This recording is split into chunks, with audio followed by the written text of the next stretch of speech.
A warm welcome. It is episode 27 of Powered4.tv Big Fight Weekly with myself, Stuart Palmer, and my co-host and cousin Chris Hume. How are you, Chris? Good, man. Good.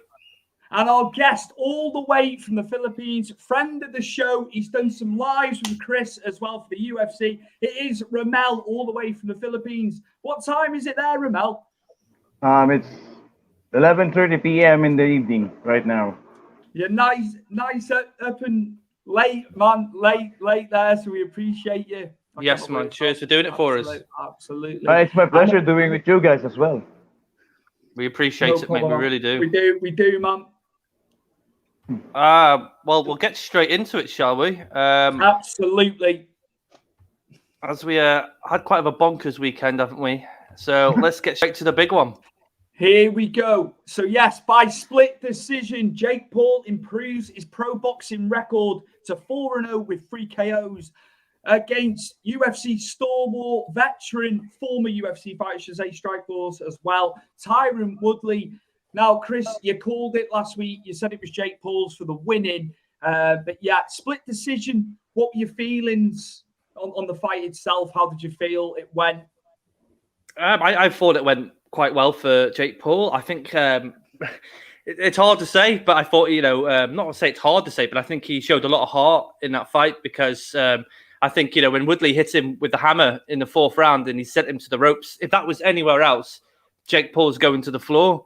And he was gassed after that, and he was gassed in the 5th round. Then he found his second wind, and I just thought he used the boxing skills that Woodley didn't have, and that was the jab to the head, the jab to the body, and being able to slip and march around the ring, get the hugs, as you should say, when he needed to, so he didn't get caught by Woodley.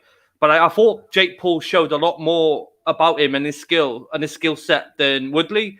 Woodley really frustrated me in this fight because it's the same Woodley we've seen for years and years. Well, the last couple of years, should I say, where he just wouldn't pull the trigger, and he was cutting the angles. He was pressuring Jake Paul, minus the 4th round, and when he clipped him, yeah, he did catch him with a good uppercut as well. I think in the 3rd round, or was it? Yeah, the 3rd round.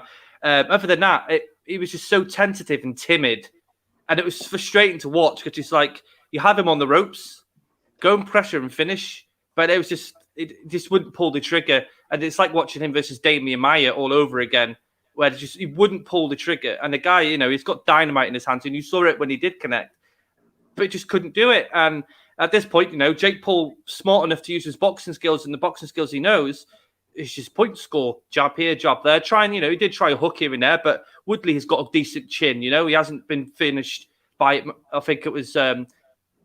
Nathan Marquardt was the only person to actually knock Tyron Woodley out, and that was in Strikeforce. But I was disappointed because I think that Jake Paul looked good, but you could see if a proper boxer, he got there with a proper boxer, he'd get pulled straight out. There was a lot of mistakes you could see with Jake Paul's boxing, but it was better than Tyron Woodley's. But I think in the whole fight, Jake Paul deserved the win. I think Jake Paul was just much better than him. Rommel, what were your feelings on the fight? Do you agree it was on a split, or do you think one of the judges was just totally wrong? Because for the most part, a lot of people are saying it was Jake Paul's victory, his win. How did you feel? And actually, prior to the fight, how did you think it would go? First and foremost, I actually think it was a fair decision for a split decision because look at it. Even though the one judge gave it to Tyron Woodley because of his aggressiveness, but it's passive aggressiveness because he was like moving forward, but he ain't hitting. He ain't throwing something. He ain't throwing a jab. He's just waiting. Typical Tyron Woodley style. But as like Chris said, Jake Paul won the fight clearly, but Jake Paul was really, really impressive with that fight, but if Tyron would have followed it up on I think it was the 4th round, right, Chris? Yeah. If he would have followed it with a hook after that punch, it would have been ended that time. He did. He let him off the hook. He let him off the hook a few times. So Woodley could have caught him. Times. But on the flip side of that, is that the skills that Jake Paul's got, whereby he can evade things? Because early on, Woodley, prior to the third round, he wasn't landing anything, was he? From what I could see, what was he doing in terms of offense? Really, I expected more. I think I expected more from him. I just think Jake Paul showed that he's got a chin, and you've got to give him hats for that, because how many fighters have taken a Tyron Woodley punch and carried on after the fight? Not many. Like I say, he showed heart, and and he was gassed in that 5th round, and you can see his legs were all over the place, but he picked himself up and he kept on going. I agree with the decision. I think what annoyed me is if we go back to Woodley used jab about 3 or 4 times throughout the whole of the 8 rounds, and they were really good, but it was only like 3 or 4 times, and he could set things up, but he just never used that jab. He was trying to get inside, because obviously he's going to have to get inside because he's a smaller guy. Yeah, absolutely, But there was nothing. It was just coming back. I thought he was like very timid and very unsure of himself in the whole fight, Tyron Woodley. And it's frustrating as an MMA guy to see, but there is flaws in Jake Paul, and I think if we were to say he gets Conor McGregor, which I highly doubt he'd get Conor McGregor unless Conor McGregor has a major fall coming back to UFC. Conor McGregor, his boxing alone could probably beat Jake Paul's, because he's more his precision, his timing. He can cut angles, and there's things that Tyron Woodley couldn't do, what Conor McGregor can do with the stand-up game. If Woodley was not 39 and he was younger going in there, how would it have gone then? A prime Tyron Woodley now, is the age a factor? I don't think so. Oh, he looked fantastic at 39. He looked ripped. His cardio. People saying build up about his cardio. His cardio was fantastic for the whole 8 rounds. Okay, he didn't actually let go a lot of punches. Maybe if he let go a few more punches, he probably would have been, a bit more zapped in that sense. But he looked really good. Okay. If we're going back to old school Woodley, old school Woodley would have gone for it. He wouldn't have been timid. He would have, really gone for the fight. But it is what it is. Jake Paul now moves on. I don't want to see a rematch. Tyron Woodley, do not get a tattoo on your arse or on your thigh. Why is the rematch being spoken off the back of that? There's just no way. It was after the fight. It was after the fight, because Tyron Woodley was obviously pissed off that he thought he won the fight. He won 2 rounds. I give probably Woodley 2 rounds the whole entire of the fight. But he it's the MMA mentality, isn't it? When you feel like it's close, you want that rematch. You see it time and time again. He's not going to get it. Jake Paul's won it, and I thought Logan Paul was quite funny when Tyron got into Jake Paul's face at the end, and he's like, "You move on. You're over. You're done with." And he didn't like that, but I thought it was quite funny. But yeah, it's over for Woodley now. Woodley, he put up a good fight. Wasn't good enough. Jake Paul was the better man. Jake Paul now can do what he wants for the next 12 months and pick his own opponent again. Tommy Fury needs Jake Paul, as much as it pains me to say it. If that was ever to materialise, Jake Paul's stopped risen. And Tommy Fury doesn't hold the cards if a match does, get formed between the two of them. Well, as we're on that note then, actually, before we jump into Tommy Fury and Daniel Dubois, I'm going to break in some comments because absolutely, Brett's in here. Yeah, and we've got a few comments. Yes, boys. Tyler T. Isaac from Norwich, Norfolk there, on the East Coast of England. Good friend, used to live up here, listens to us, watches us every week. 5th gen Carney Joseph with it. Hope everyone's doing well. Yeah, I'm doing well, mate. Chris, Rommel, you doing well? Yeah, we're all good, mate. Doing good. Yeah. Brett, Thomas, I knew you'd comment, mate. I knew you'd comment about this. We know how much you love the Pauls. Jake Paul is the pound-for-pound boxer in the world right now. He looks shattered, but a win is a win. Logan/Jake Paul are having an amazing 2021. What do we take away from Brett's comments? He is a staunch Paul fan, as we know. Well, both Pauls. I wouldn't go as far to say he's pound for pound. You might have to go and have a conversation with Canelo in that sense if you're talking boxing. But regards to them having an amazing year, of course. That's 2 big fights. They've both come off in a matter of months between each other. Floyd with Logan and Woodley with Jake Paul. Yeah, I can agree if they're having an amazing 2021. I'm interested to see what they take up next if they're going to carry on with boxing. Jake Paul did say on Twitter today that or was it last night? He's retired, but again, we've seen Conor do that plenty of times. Times. Yeah, Brett has mentioned Tommy, but Tommy Fury's fight, but I'll bring that up once we've touched on that. We are gonna cover that. Steve Merton, he's been commenting. He commented last week, one of our new viewers. How the hell did Woodley not finish him? He's meant to be a legit fighter all his life. He's done this. I know it's boxing, but come on, YouTuber takes him out makes me angry. He's on the same wavelength as me with this, as it pertains to guys who've done it for years in MMA and boxing, and they're getting beaten by a YouTuber. But on the flip side of that, Jake Paul's been training for quite some time. That's the thing. That's the thing, and I think, Steve, mate, you've got to understand that MMA is striking is absolutely completely different to boxing. So it's a completely new set of skills that Woodley's got 3 months to sort of work out. Where Jake Paul, he's only been in the sort of sport for 3 years, but 3 years is, it's a hell of a head start over Woodley. Woodley, yes, is an athlete. Woodley, he's been champions in Strikeforce in UFC, but Woodley's 39 years old. And, he's only known for banging. And if you watch Tyron Woodley in the UFC, Strikeforce, or MMA striking in just as a whole, they cover a distance to hit you, where in boxing, as you know yourself, Stuart, it's more intricate and they set you up. But it's more in tight than it is. It's square. It's square, isn't it? You've got more area in the octagon. I hate to state the obvious. So, I get why it makes him angry. You've got the boxing skills, and his boxing skills in MMA, fantastic. But, getting in there, not making excuses for the guy. Jake Paul has done well. El Secano, not heard from you for a while. Good. Welcome back. Welcome back, mate. What's welcome next? Back, my friend.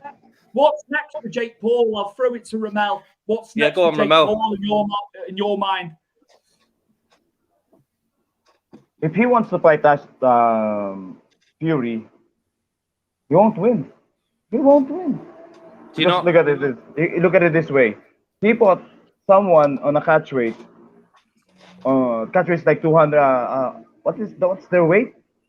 Like 180, isn't it? 180, isn't it? Yeah, 180. He's cutting down too much weight. I don't believe he's 180. Do you think he's about 190? Well, I think he weighed in at 190, did he? Him and Fury both weighed in at like 190, 189. It's cruiserweight, isn't it? It's cruiserweight. If he goes bang to bang with a real cruiserweight, he's gonna get knocked out. Especially a skilled cruiserweight who knows how to box, who knows how to evade. The only impressive thing that I saw that Paul uses really good is his jab. His left hand was active. It's like he moves and punches like a real boxer. Yeah. So 4 years of training is good, especially for a young dude. But if he goes in with a really legit boxer like Fury, he won't last 3 rounds. I guarantee. Right, well, mark you bet when that fight happens, then, Rom. Yeah, absolutely. Rommel, is there a current fight scene in the Philippines? Also, what sports are enjoyed the most there? Great to see you on the show. Basketball's huge in the Philippines, isn't it? Yeah, it's weird because basketball's very, really, really big here, but we're a really, really small. Our height is not basketball qualified for the world. Like the tallest guy here is like 6'2", but moves really, really slow.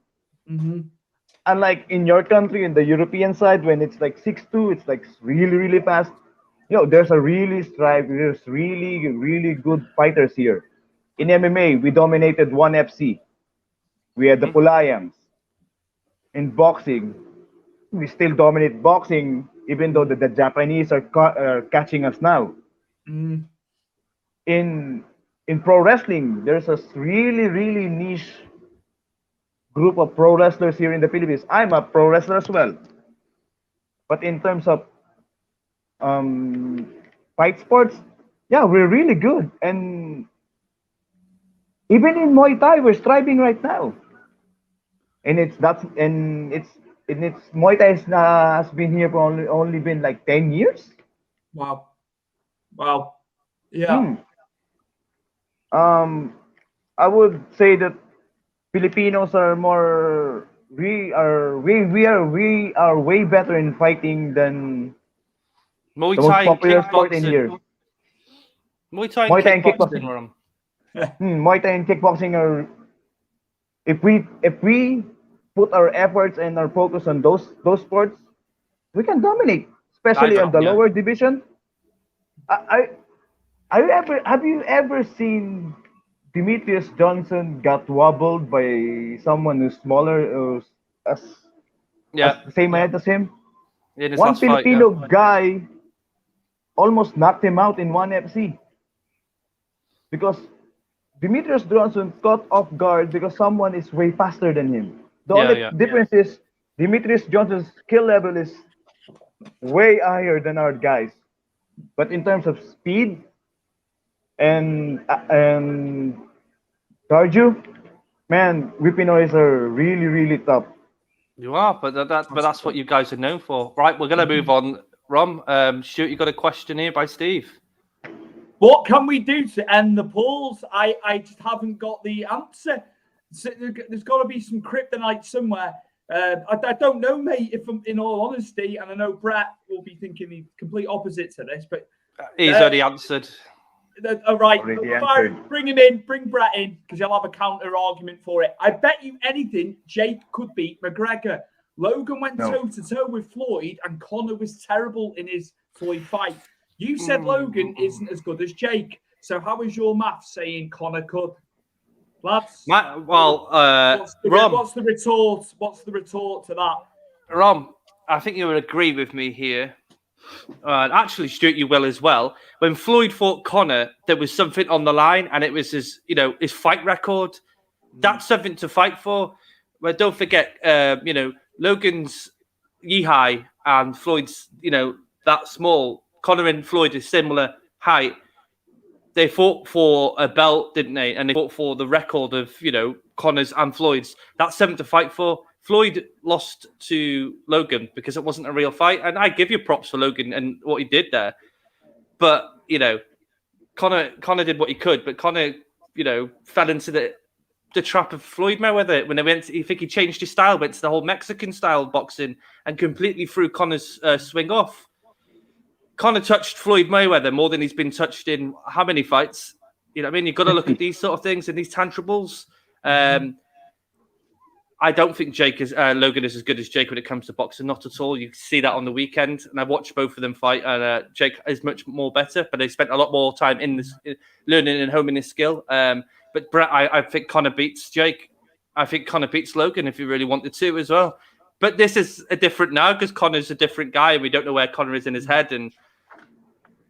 But, everyone's entitled to your opinion, Brett. So I understand that you think that Jake would win. It's all about balance. You can have both sides of an argument. I say this every week. Rachel call now. Hello, Rachel. Not commented for a while, actually, but nice to have you back. No, she's back now. I watched this fight. Don't normally watch boxing, but Jake is exciting. See, there you go. People are enjoying him. As much as he's had a lot of flack. His personality and the way he is. Albert Barlow from Chicago turns 32 tomorrow. Yeah, 32 tomorrow. The host of the Art of Partying, which you can catch every Saturday. Stop, Albert. Every 2 weeks. Right, we've got someone else in here I've not seen before. Something to do with you, Ron? No. Kenneth Stone's Dirty Heels podcast. He does with Brother Bove in America. So they have a podcast. Absolutely fantastic the way they do it. They cover all the latest news, what's happened in WWE, AEW, etc. Some of the other promotions, and they've got a great show. They get good views. They get good views there, and they're both top guys over in America. So yeah, welcome to the show, mate. Nice having you here, Kenneth. Lad, it was silly to me. Just shows maybe don't talk shit. I think that's in relation to Woodley. I assume he's getting that there.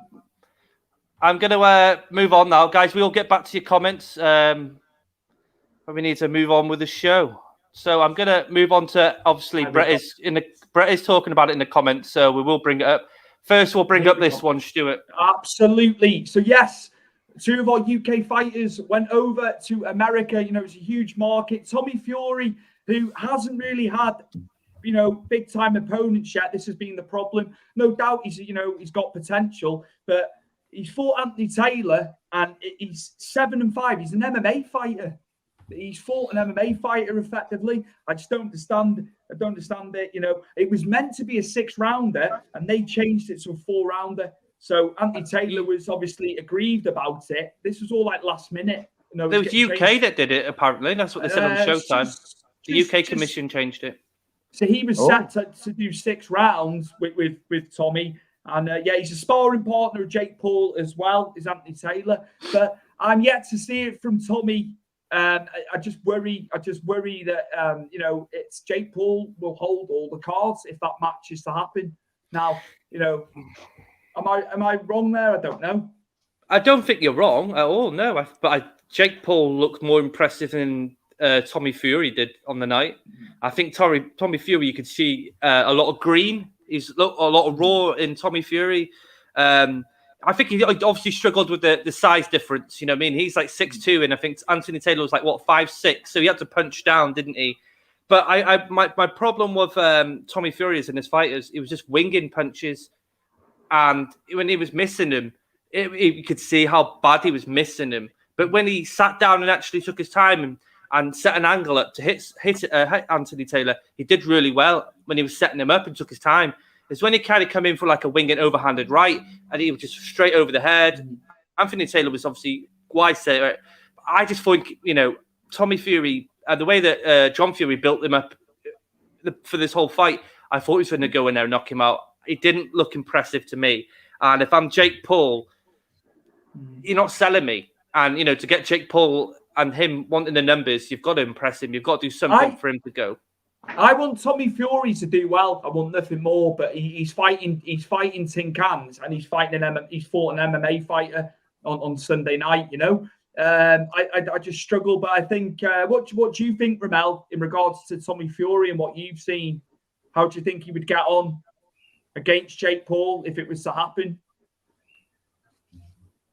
I think Tommy Fury wouldn't have any problems with Jake Paul, in my opinion. First and foremost, Tommy Fury came from a boxing family. Yeah. He's always training with his brother, one of the best, if not the best heavyweight of our generation. By a landslide at the moment. Yeah. By a landslide by a moment. But Joshua in the same breath as well. Yes. Why would he be threatened by Jake Paul if not? Come on. Even though that Fury fought what is his name? Daniel, a former MMA fighter. Chris is right. Taylor. Yeah.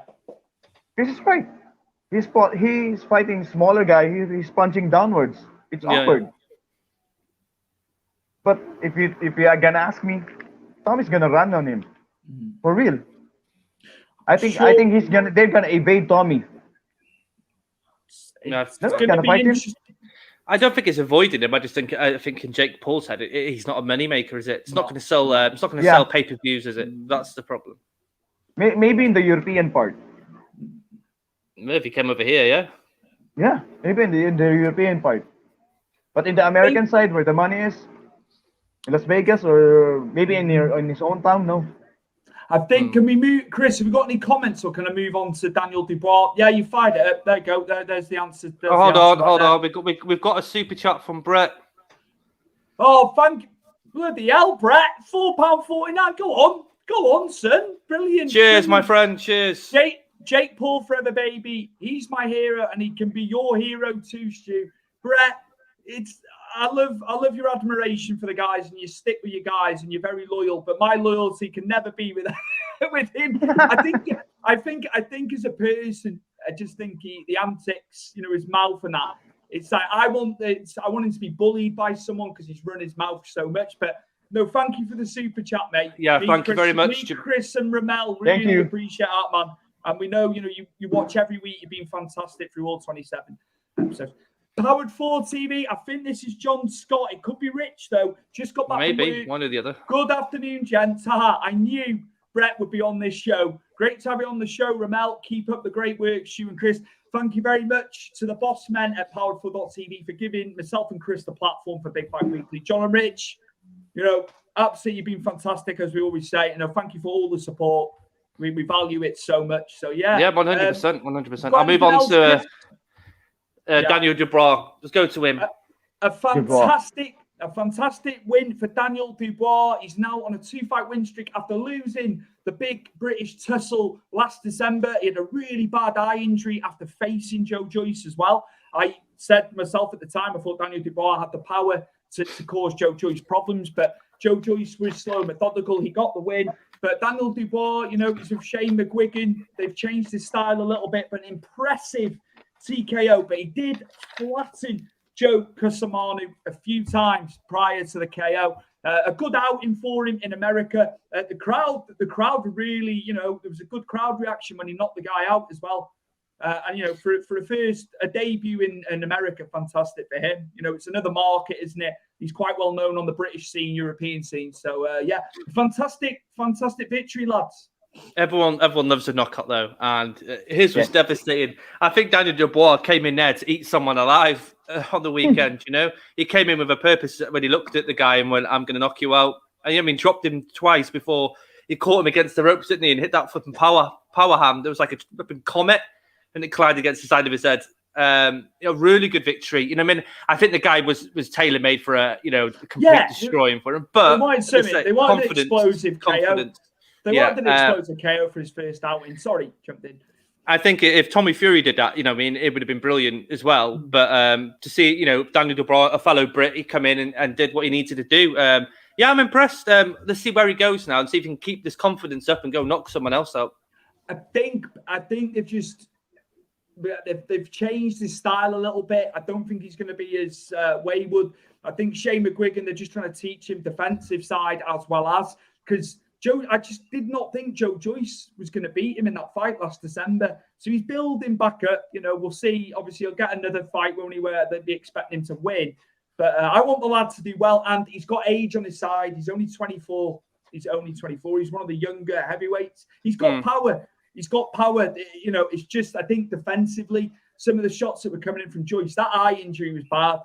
And people are saying he just gave up in that fight, but he must have been in so much pain. I didn't like that after. I didn't like that when they said, there was obviously he couldn't carry on. His eye was bad. What do you think about Dubois, Rommel? What are your thoughts on him? I think he did really, really good for a young guy. He has all the time in the world. Imagine if he garnered more experience, more exposure in the USA with top-level competition, maybe top 15.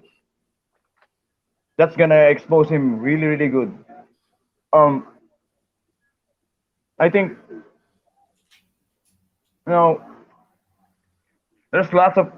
lots of really, really good heavyweights in your country, in the European side, and he's one of them. He's one of the upcoming heavyweight stars in your country right now. I'm really impressed. Absolutely.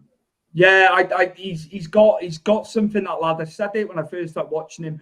When he was on the undercards for the big shows for Frank Warren on BT. I think he's got the power. I think they've been working on his footwork as well. Shane McGuigan's seen some bits and bobs. I think it's just getting him more complete. He's got the power. We know that. It's just got to be a little bit more complete. Pick his shots. They don't want him being too wayward, I don't think. Because he did get found out against Joe Joyce. It was very slow and methodical, but he just chipped away at him.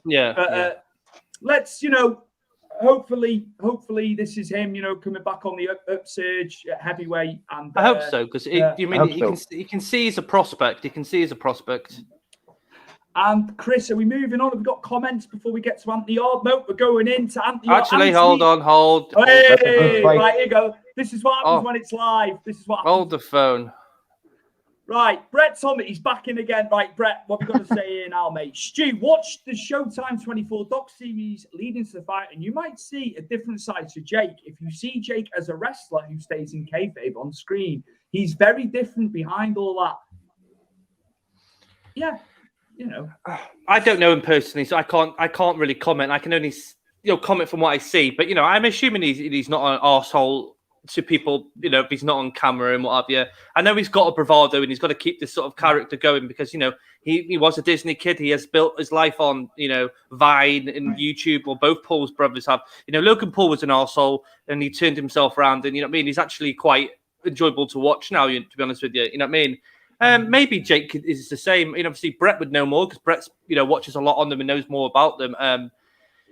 Maybe he is. I didn't watch the 24. I watched a lot of the build-up between it. I did quite enjoy the sit-down between them because I thought Tyron Woodley did sort of shut Jake Paul up a few times. But Jake Paul's so arrogant that I think he was getting in Woodley's head.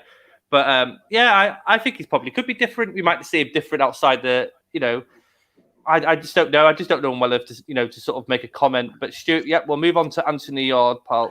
Anthony Yard back in the wing column. Obviously lost to Lyndon Arthur last year, which a lot of people had Anthony Yard winning that fight, but Lyndon Arthur was fantastic on the night. This is all leading to a rematch by the looks of things at light heavyweight. A fantastic first round KO of Alex Theran in Birmingham. He was on the undercard. I said to Chris the other night, let's get ready for the main event at 10:30. I was like, hold on a minute, he's already been on. But he's in the wing column again. But there's also, Josh Buatsi at light heavyweight as well. So we've got potentially a big, big thing going on in Britain between these guys.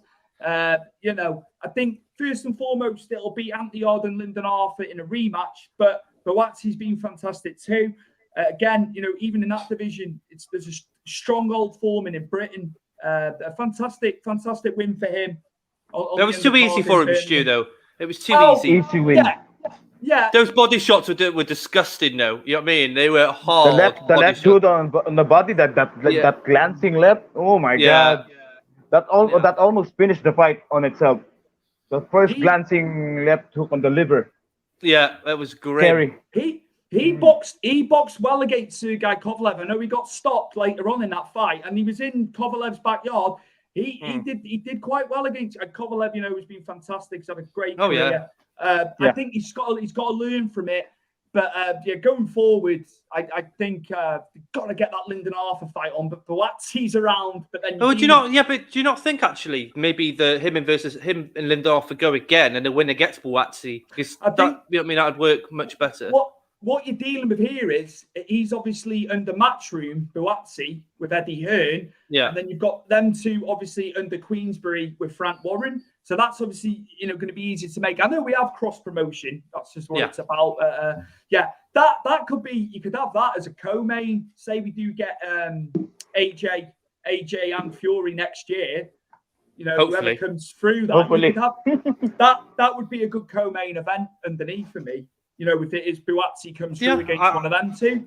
I'd agree. I'm a big fan of Buatsi.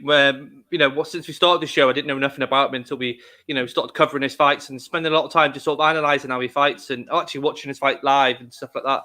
Yeah, I'm a big fan of Buatsi. What about you, Rom?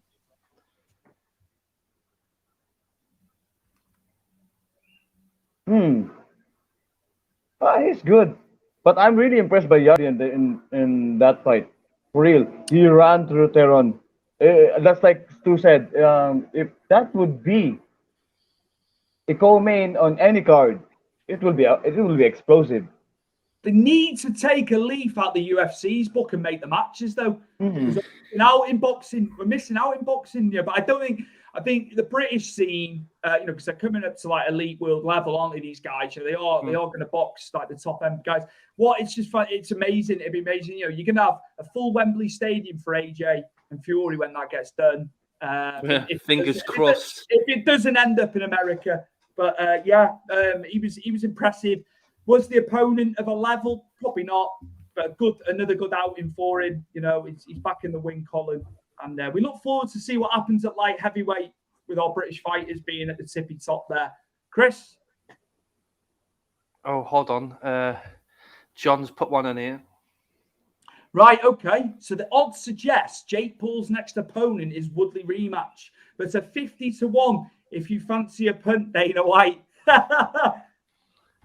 I don't want to see a rematch. I don't want to see Tyron Woodley disgrace himself by getting eye of flipping Jake Paul on his leg or his thigh, on his arse, on his forehead, on his lips.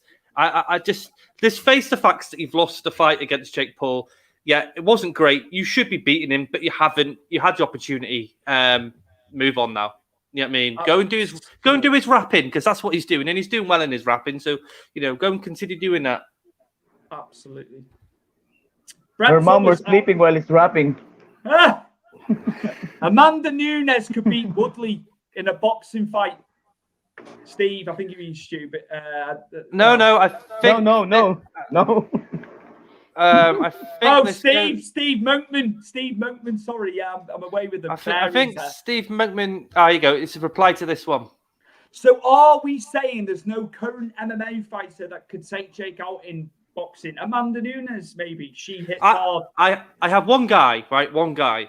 Go on, Chris. But he's gonna have to cut. He's gonna have to cut some weight. How about, right?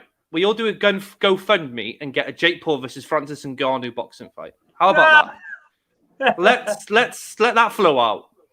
And Ngannou's all the money right now. He's on the money fight right now. We'll see if he can take a straight right from Francis Ngannou, because I'm not sure many people can. Or a left hook. Oh yeah. Stu? Anything else there on the comments, Chris? That's it for now. Chris has put together a video package for the break. We're at the halfway point. We're going to come into the UFC Fight Night, a huge card that was meant to take place in London, but we've got it in Vegas. But it's at UK. It's at a decent time, isn't it, Chris? Chris? John Kreese. I'm not John Kreese. Come on now. I'm more than Terry Silver. I keep flipping my lines, but yeah, it's on at UK time, even though it's in Vegas. 7 p.m. main card time, yeah. Brilliant, absolutely brilliant. So when we come back, we will talk about UFC Fight Night, which is heavy with UK fighters, which is incredible. But yeah, a video package here when we had former Ultimate Fighter, wrestling Stu, Ultimate Fighter alumni, grappling wizard, and pro wrestler Dave Fulton came on the show back in episode 7, which happened in April. And Chris has put together a little clip which pertains to Michael Bisping, because he trained at Michael Bisping at Enjoy. and various other places. Yeah, got there in the end.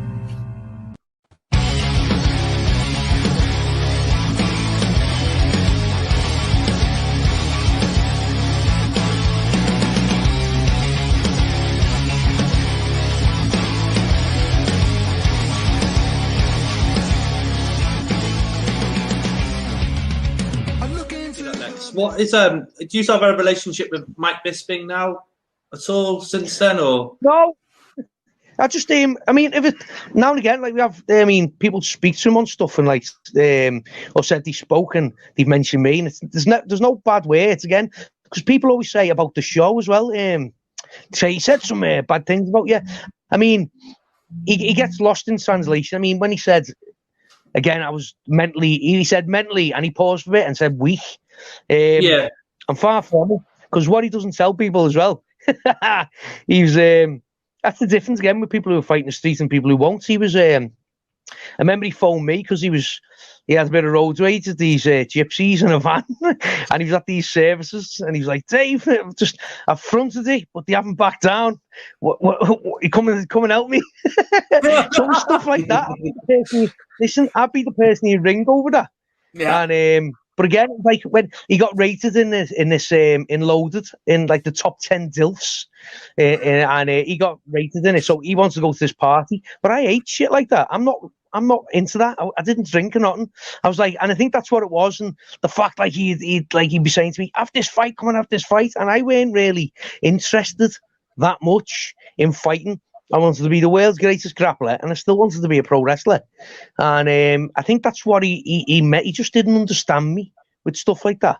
And but the other stuff, when he was getting a bit angry at me and all that, because he did. I was close to them. I trained them. I was one of the few still trained him when he was super fit for fights, because there was only a handful who still could. And he was close, and he did expect high things of me, so I understand that. So yeah, listen, there's no bad blood between us. I mean, I give him a little bit of stick in 2010 on Twitter. I think that was the last physical interaction. But I mean, it was a pipe bomb. It was very good. Can't repeat what he said though. Yeah. No, we had to cut that out because we could get into a bit of trouble there. But yeah, it was fantastic having Dave on. April just gone actually, and yeah, as I say, he's very much in the pro wrestling these days. He was actually at a show up in Pennyforth. Britannia did an outdoor show at the pub there, Steve Saxon's pub. So he was wrestling. He's been back doing the wrestling, but yeah, fantastic at grappling as well. He grappled to a high level. And you know, if he hadn't had the staph infection in the Ultimate Fighter, Chris, who knows what could have happened for him? You know, that's if he hadn't had the staph. It was a season of like the British fighters were just fantastic that season. Every single one of them had a fantastic personality. I love that season, not just because we beat Americans, and it's great to beat Americans at their own game because, you know, at that point, America was so far advanced in mixed martial arts than the UK were. But like I say, they persevered, and, you know, we had Ross Pearson, Martin Stapleton, obviously Dave Faulkner, Andre Winner, who got to the final. You know, we obviously won the show itself. You know, everyone won their division finales. But yeah, it was great to see him, and it was great to talk to him. You know, our first guest we ever had on the show. So, you know, someone I can actually have a good conversation about Ultimate Fighter. You know, going back for we talked about it last week, Stuart, and how boring it was. So it was nice to have, you know, a good conversation about what the real insight to Ultimate Fighter is behind the camera and stuff that gets cut out. I hope to see Dave at Superstar Pro in October. I'm missing the September, the show this weekend, but I'll be back in October for it. So yeah, Dave Faulkner, fantastic Ultimate Fighter alumni, master grappler, I'll call him that, and pro wrestler as well. So yeah, Chris, go back. If you want to watch that full episode 7, it's on YouTube or it's on the Power TV website. Yeah, you did it well there. Yeah, absolutely. It's Gigi Chikadze knocking out Edson Barboza in round 3. Now, I haven't seen the fight, lads. Saw the result. So, yeah, what were your thoughts, Rommel, on the fight? No, I haven't watched it because I was surprised when I was like browsing on my net and like there's a fight happening tonight. Too good for Jake Paul. Like Barboza's fighting today, and I just woke up and then he got knocked out. What the hell happened? Well, I'll let you know what happened. Chikadze was far better. Chikadze put pressure on him. Like, I don't think anyone's ever put pressure on him. He was really backing up Barboza, where Barboza couldn't get anything off. There was like the constant change. He was going low, he was going high. Chikadze, he was doing spinning back kicks. His left hooks, his straight punches were really putting pressure on, and they were hurting Barboza. He was just really struggling, and Chikadze was just the speed of what he could get his left hook out was phenomenal. Because, you know, we all talk about Barboza and how quick he can kick you. He couldn't get anything off. He couldn't get any of the kicks off. He had a better round in the second round, did Barboza, but Chikadze then took it over the second round. The fight finished in the third round. Chikadze, again, in the whole fight, he was just taking him against the fence. He was basically bullying, and he was just following Barboza around the cage. And Barboza was sort of trying to chase him back, but couldn't get through the pressure of Chikadze. But they had a really good, before the finish, a submission scramble. Basically, he dropped Barboza and Barboza tried to get Chikadze in a heel hook. Didn't work out.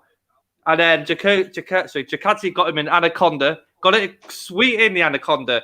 Swept it round. Barboza slipped out of that. Went into a Darce choke. And he just about got out of that. And then it was a right hook, left hook, straight jab. And then Chikadze finished the fight then. But really impressed by Chikadze. I did say Barboza last week to you, Stuart, for the win. But you really also said the longer that fight went on, you said it favoured Chikadze, though, didn't you, as well? Well, people say Barboza wasn't great. The cardio, yeah.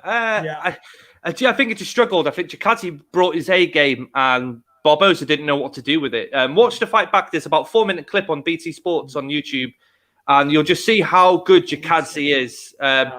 He moves up in the rank now. He wants to be 5th or 4th, he said the other day, when the rankings get changed. that would obviously be where Arnold Allen is. Maybe we could put Chikadze versus Arnold Allen, and that would be a bloody good test. Get it made, like Sean Shelby and Dana, get on that. That's what we want. Let's get him in there. Let's get Allen, Allen in there. That'd be amazing. Chris. So we move on to the no, we haven't got any comments, sorry, but I've butted in, didn't I? That's fine. That's fine. Well, let's move on to I didn't get a good picture for this, so I do apologise. Does the job. Both guys. And yes, Chris, Darren Till versus Derek Brunson, headlining in Vegas, was obviously meant to be in London. Darren Till needs a win. My worry would be is Brunson's ground skills, if he can. But then you said he's got good takedown defense, Darren Till. But look what happened to Kevin Holland, Chris.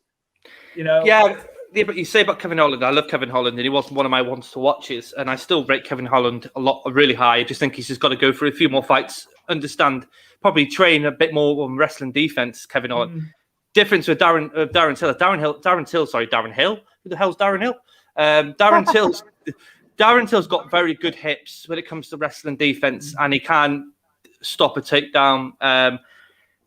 Bronson's been really good. Blonde hair Bronson, yeah? Since he's gone blonde, he's been unbeatable. The only issue I have with Bronson is his striking is wild. It's unpredictable. It's not something I think Darren Till will worry about. But what I've noticed with Bronson recently in the last two fights is he's taking his time and working things out. And I think that works straight into the play hands of Darren Till. Because Darren Till is very methodical of what he does. He takes his time. He counters.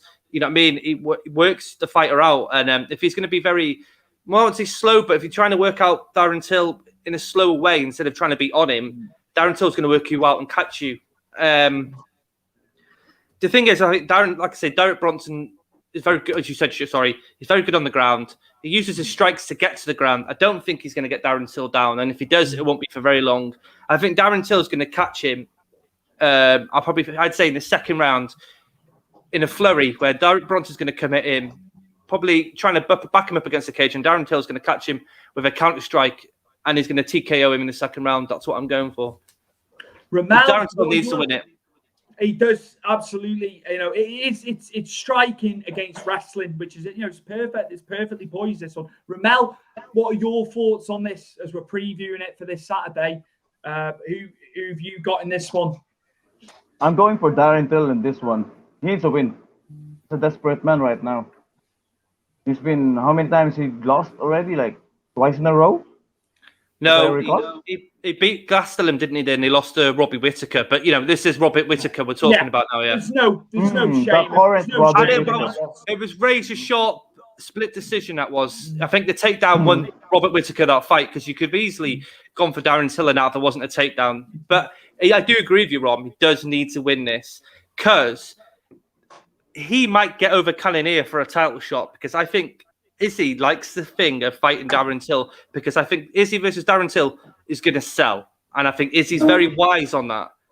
And he might jump Cannonier if he's to beat Derek Bronson, or he could easily fight Cannonier. Do you know what I mean? There's two roads for Darren Hill here. Darren Till. But yeah, carry on, Rom. I want to know what your thoughts are, mate. If Darren Till can slip and move like he usually do, it's an easy win. Just like you said, Bronson moves awkwardly when he strikes. He's not a polished striker, but the wrestling, man, that's gonna make a difference. The wrestling. If he didn't improve on anything, especially in the wrestling, he's in trouble. But he can beat him on striking within the first 1 or 2 rounds. It's done. He's gonna win it. Like, I think do you think? It's a question for you, Stuart, as well. This is tailor made for Darren Till, this fight, isn't it? I just worry if he can get him down, maybe, but that's my only worry. I think power, and if he's landing, he's on his game. Like he could stop him maybe. But yeah, obviously, I want him to win. I want him to get we want him back up the rankings. He was so highly touted. How he was cutting to 170, but he's much better suited. That extra 15 pounds. He's got the frame, hasn't he? He's perfectly poised. It's the perfect dichotomy from both guys. For me, it's getting us talking, isn't it? But yeah, I think Darren Till is favourite. Okay, mate. So we'll move on to the next. This is the co-main. Yes, this is absolutely what a massive fight this is. Our UK top prospect at heavyweight, Tom Aspinall, who came off beating Andrei Arlovsky in his last fight. He's on a 6-fight win streak since FCC, Cage Warriors, and the UFC combined. But Sergey Spivac beat Olenek in his last fight, and he's on a 3-fight win streak. But I've got Tom Aspinall in this. I think he's looked really, really good. I'm going with Tom. It's great having a UK fighter at heavyweight as well in the UFC. It's great. It's great having a bigger guy who has got the credentials, 10-2. But Sergey Spivac 13-2. So yeah, I'm really looking forward to this. I'm a big fan of Tom. Ron, what's your thoughts, mate? I'm not actually familiar with Tom. You're not? No, I'm not. I'm not very familiar with Tom. All right, okay. I'll take the lead then. Actually, I'm looking forward to that match for real. Yeah, you'll be able to get to know him a bit more then. I'm biased, so I'm going with Tom Aspinall. Obviously, I know that Sergey Spivac is a late replacement, isn't he? A short notice because he was meant to face another Sergey, wasn't he? Sergey Pavlovich. Pavlovich couldn't get into Vegas because of visa issues, which has been a pump for a lot of fighters this weekend. A few Brits couldn't get to Vegas because of visa issues for this card as well. There was a big visa issue problem. But obviously, Sergey Spav, I can't say his name wrong then. Spacek is very known for his grappling. Yeah, very good on the ground. Yes, that's what I know. His striking's okay-ish, but he's predominantly a grappler. But we all know that Tom Aspinall is a black belt and is trained under his dad for so many bloody years. He's no slouch on the ground himself. You tell me any other fighter that can submit Andrei Arlovsky the way he did. Absolutely, it was a fantastic performance. I know Arlovsky's obviously aging, but what a name to have on your resume, Chris. I think Tom Aspinall in this fight, mate, he's going to. I think he'll be strong enough, and he's got enough good grappling background himself. He'll keep this standing, and I think he's going to KO. He's going to KO Sergey in the first round. He's got star quality. He's got star quality. This lad. He's good on the mic as well. I was watching something. He was in a bar and he was trying different American beers. You just think of a fighter. But he carries himself well, does Tom Aspinall. Rommel, we're going to have to send you some of his fights. We're going to have to send you. You're going to have to see because he's been brilliant, hasn't he, Chris?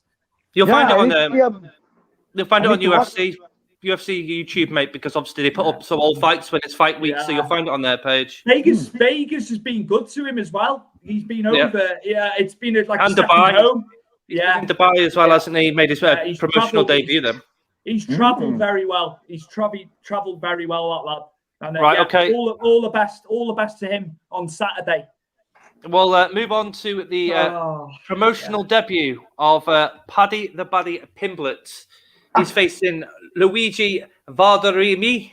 If I go on, I'll go first. I think this is going to be quite a fairly easy fight for Paddy. I think the experience he's had through Cage Warriors, he's got a very good submission ground. He's got a decent stand-up. I don't know if you know this, but he's got very good judo as Paddy Pimblett, and he's very good in the clinch. If he gets caught up in the clinch work, he's very good at like Ronda Rousey-esque and using the judo flip throws to get your fighter on the ground. I think the experience of Paddy and everything he's been through Cage Warriors, and I don't think Luigi's his level. I think he gets this done, and he gets this done with a rear naked choke, and I think this will probably be in round 2 for Paddy.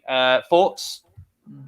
Well, he's on a 2-fight win streak. I think, Chris, I was half expecting him to come into the UFC years ago. It's a name you've always heard about.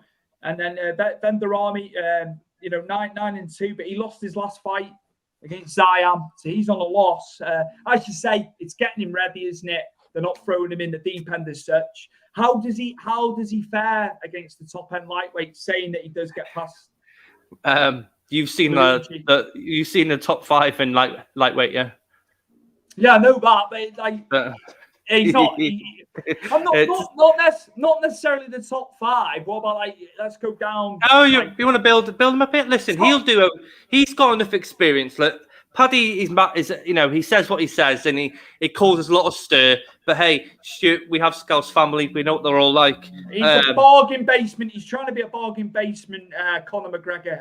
I think I'm being a bit judgmental. I look at how he looks, and it just doesn't. It does it. I hope he gets battered, basically. But he's not. By what you're saying, he's not going to get battered in this one. Play nice. What happens if we want to get him on the show one time? Well, you'll have to speak to him because I'll probably put my foot in it. Listen, I think Paddy is he's skilled enough to do quite well in the UFC. I just think lightweight division is so stacked with so many killers. It's just going to be really hard. He's going to have to put a lot of effort in, to break through like the lightweight sort of division. Maybe we could see a Conor McGregor versus a Paddy the Buddy Pimblett down the line. I highly doubt it. But he's called it in a few comments. I think last week he'd like to fight Conor. Maybe if Conor goes on a really bad downward spiral, he could get his opportunity. I see him winning this fight fairly easily. I think, like I say, he's experienced. He's a very good grappler. He's decent standing up. He's got his judo as well to back him if he needs to use it. Luigi's got power. I just can't see him catching Paddy. I think Paddy's got a good chin as well. Paddy's been hit by some heavy hitters and Cage Warriors, and he's taken it. I just think it's tailor-made for Paddy to win this fight. Rommel? Yeah, I was going to say Rommel. No, I was going to say Rommel as well. By the way, Chris, if you want Paddy and Conor McGregor going to fight each other, it's going to be one hell of a promo ride. Oh, yeah. I'd agree. Those are going to be one of the most entertaining promos we're going to see in a while. Especially, I've seen Paddy talk, and he knows how to talk. He has good looks. Scousers do, mate. Scousers do. And he's a bit marketable. If we would agree, he's a bit marketable. On the right timing, he would be a really good asset in the UFC. But can he hang on the top 10 lightweights? Let's see. I think it's a bridge too far. I think it's a bridge too far, personally. I'd say like difficult. 15, round the 15 area, maybe. He's got time on his side, though. You know what I mean? You look at up in the top 10, they're all aging. So, you know what I mean? If he takes his time and doesn't rush it, he could get there and maybe be new people. Well, we'll move on anyway. Absolutely, We've got another scout still on the card. Yeah. Molly McCann against Ji Yeon Kim of South Korea. And 10-4 in her career. G is 9-3-2. She's 3-3 in the UFC, although Molly McCann has lost her last 2. This is a make or break fight for both fighters, I think, because they could be cut. They could be cut off the back of it, whoever the loser is. Am I right in thinking that, Chris? Yeah, I totally agree with you, mate. There's a lot at stake. There's a lot at stake in this one. This is a type of fight, I think, that suits them both because they're both brawlers. They're not really going to take each other down. I think this goes to a split decision, this sort of fight. Because it's one of them, isn't it, where it hangs in a balance for both of them. They're both going to go for it. I like Molly McCann. Not because she's an Evertonian like me and Stuart, but, she's another good lady Brit. We haven't seen many UK lady fighters sort of break properly into the UFC and really make a name for themselves. And again, as you said about Paddy, Rom, Molly's can be sort of promote better, and she can sell herself, and that's what UFC like. They can, put the promo machine in her. If she can get a couple of wins, a couple of losses she's had. She's lost to tough fighters, so she's not lost to any, cans. She's not lost to any bums. She's lost to tough fighters in her division. Kim's very good as well. She's obviously had a few hard fights as well. I think this is just going to be a case where they're just going to stand and brawl, and it go to split decision. And I think Molly's just got enough in her skill set to win this. What do you think? What do you think, Rommel? I'm actually looking at his record now. He only had 4 losses, and most of his losses are decisions. Yeah, not bad. The only one that he got stopped was a choke. Really good. But he's coming out of a losing streak.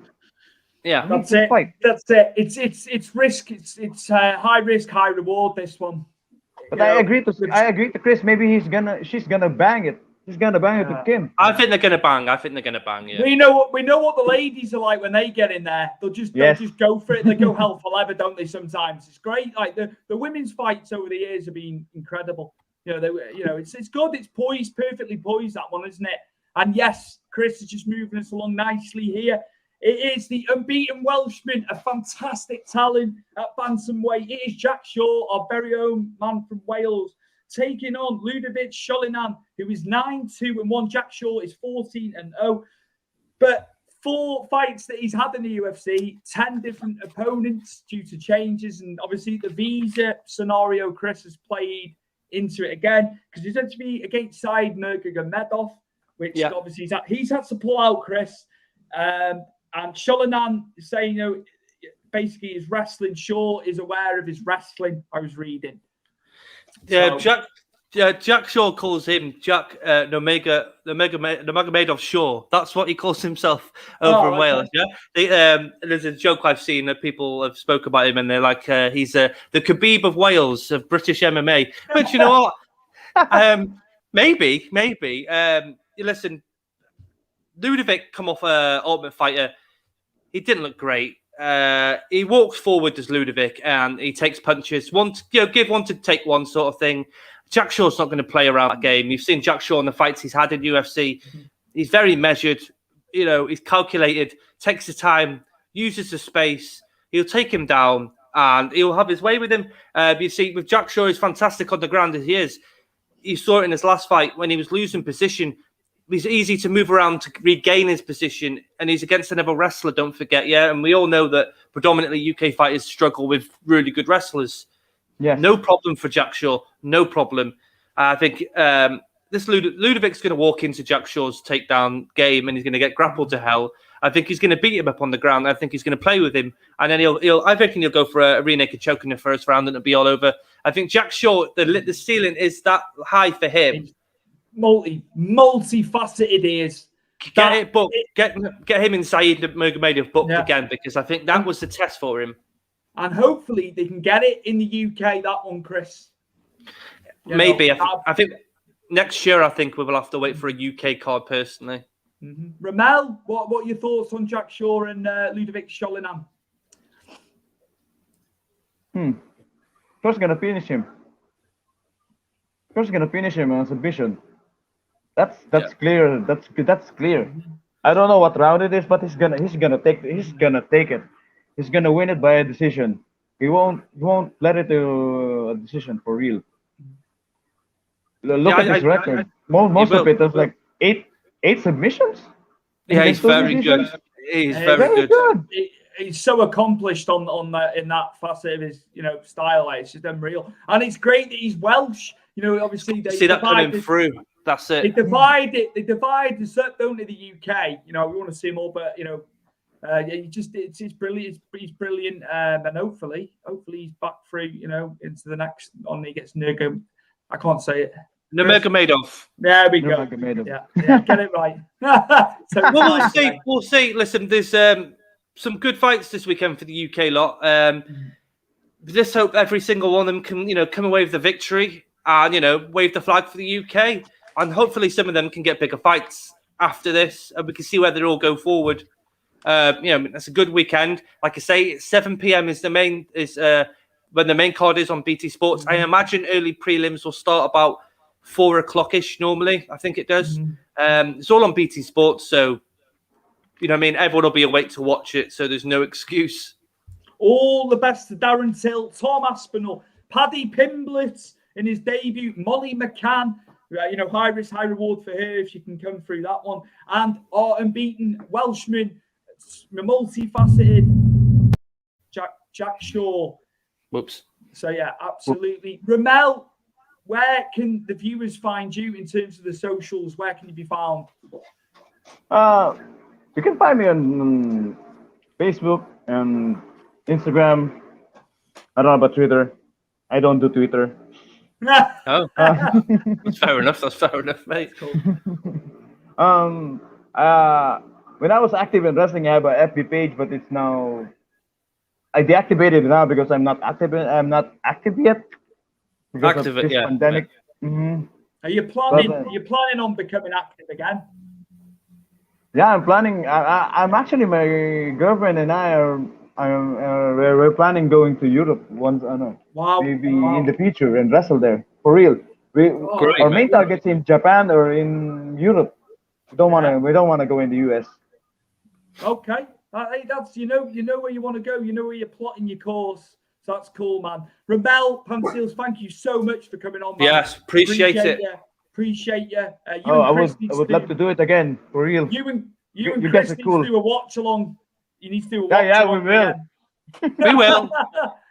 Listen, will. there's a banging card coming in October with Cora Roseman and Kobe Covington, Yes. and that card is Yes. stacked. So maybe, just maybe, me and you can cover that one, Rom. Late for Chris, early for you. Yeah, it is. Chris? It kills me those times, I tell you. Chris, what's happening? What's happening with you, mate? Anything in the pipeline, and just where everyone can find you? Nothing in the pipeline at the moment. Just Big Fight Weekly at the moment. I'm a bit free at the moment. Just enjoying the football, aren't we, at the moment? So I'm quite happy with that. You can find me on Twitter at Van Hume. You can find me on Instagram at Van Hume86. You can find me on Powered 4 Big Fight Weekly page on Facebook, which is the bottom of your screen. Go and like it and subscribe to us, please. Absolutely. I've been Stuart Palmer as well. No episodes for the wrestling podcast in the pipeline at the moment. I have a couple of weeks off. I did say to Chris privately about it. But yeah, the latest episode is the Russian Nightmare, Nikita Koloff, former Jim Crockett Promotions, WCW, NWA champion in the NWA as well, 6-man tag. He was TV champion as well, US champion, and he has ties with England. His mum was from Carlisle, so he said, okay. although he's playing a Russian character, he's born in Minnesota, the hotbed that was Minnesota. Your guess is Kolob next time? Nikita Kolob? Sorry? Your guess is Nikita Kolob next time? It's the latest episode. I'll send it you. Yeah, man. Give it a listen, mate. It was good. It was good, man. So yeah, that's out at the moment, and it'll be next week for the show next week, won't it? For us, Chris, episode 28. Back next Tuesday, are we? Are we? I'm not sure yet. It is. I think it will be Tuesday. I will. We'll be back for you on Tuesday. Rommel, thank you so much all the way from the Philippines for coming on. Really enjoyed having you on today. Happy transfer deadline day as well. Yes, don't forget. Yeah, let's hope Everton can get someone in. Yeah. Chris was saying off camera. I'm sorry to put in, Rom. Yeah, sorry. It's going to be last minute, and painful. No problem. Thanks for coming on, Ron. Me and Stuart, really appreciate it. You got a good insight to the boxing and MMA game as well as the wrestling game. So you're always talking to us in our chats, and we're always having a good conversation, you and ourselves. So me and you will do a watch along at some point, and it's great to have you on Big Fight Weekly. It's great for the viewers' comments today as well. We've really appreciated him, and for you, Brett, because you love the Jake Pauls, and this one beginning for was for you. A hefty super chat from Brett as well, which we're very, very thankful for. Really appreciate that. And, really appreciate that. So we will see you next Tuesday for Powerful.tv Big Fight Weekly. Thank you to John and Rich, the boss men at Powerful.tv, for giving us the platform as always. And we will see you next Tuesday for episode 28. I'm stumbling all over the place. Episode 28 for Powered4.tv, Big Fight Weekly, and we will see you next Tuesday. Thank you very much. See you next Tuesday.